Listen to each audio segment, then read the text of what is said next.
Hey, good morning. Good morning. I was just kind of anxious to get back and continue with this story because, by the way, I'm Jim Sunderwirth coming from the swing, of course, here in my home, and Diane's with me. She, keeps me going good here. Hi. Did you hear? And I even got my pup here, so if he takes off barking, that's because he's excited about something. Anyway, we were talking about yesterday how that we ended on the fact that here Isaac brings in Esau, who is his favorite, and secretly, beginning in chapter 27 of Genesis, he secretly comes in and says, "Hey, Esau, go get me some venison and make me some of that porridge and stew so that I can eat of that. Okay, I'm about to die. Now, actually, I'm just about to die, and I want to bless you, so go get the stuff. When you get back, I'll put that blessing of the firstborn on you, and we'll get this done." Somehow, some way, this guy Isaac wasn't getting any word from God. I mean, he'd forgotten that in chapter 25 that when those children were born, his wife was told by God Himself that the second child was going to be the first, and the first child was going to serve Jacob, the second child. It was told in chapter 25, verse 23, that this was going to happen. But they didn't hear. How many times do we hear things and we don't hear them? I think I've told you before how many times I was on an airplane and they told me how to get off if there was some kind of a tragedy or accident, and I still can't tell you how to get off because I sit down, I hear, but I don't hear. Isaac was hearing, and they heard, but they didn't hear. And so he said, "Go." So he left. Well, then in verse 5 of this chapter, Rebekah, the wife, she hears this. Now listen, remember, this is a truth you got to remember. Two wrongs don't make a right. I mean, two wrongs don't make a right. And here God even spoke to her about this, and she didn't hear, and she didn't remember, and she thought if things just look too out of sort, there's no way God can do this. I've got to help God. How many has ever tried to help God? Oh, man, have I ever tried.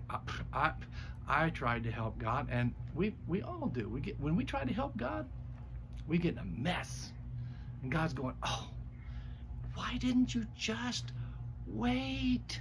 It's so hard for us to wait sometimes. And here Rebecca could not wait. She said, "Oh, come here, Jacob, you got to come here quick." He said, "Well, what's the matter, Mom?" He said, "Look, I heard your dad tell Esau to go out. I'm going to bless him. So we got to do something about it." "Well, what are we going to do? He'll know me." He said, "He knows me. I'm fair. I don't have any hair on my body." I mean, Esau was so hairy. I mean, it had hair everywhere. So here was the trick. Another trick. She said, "Go get me 2 lambs, and we're going to cook up some stew. I know I know exactly how Esau cooks it because I taught him.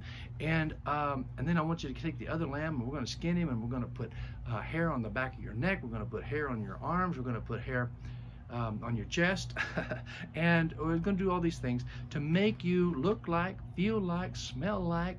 Of course, his eyes were dim, so he couldn't see that well. In fact, they could say he's pretty well blind. But so here's the thing. Here's the thing you got to understand. Isaac, as they brought Jacob into Isaac for the blessing to trick him into blessing Jacob instead of Esau, what Isaac did was so many times what we do. He depended on his sensory. He depended upon his flesh. He depended on his he couldn't his eyes, but he depended on his ears. He kind of heard Jacob, but he said it's okay. And then he went on, and then he had to touch him and to see, and he found out that he was hairy, and then he brought him up close, and he said, and he smelled him, and he said, "Oh yes, this is Isaac of the fields, Esau of the fields." He said, "Yes." Isaac said of Esau, this is my son of the fields," and he smelled him. Look, when it comes to God, He wants faith walk is getting out of the senses of your flesh into the senses of the Spirit.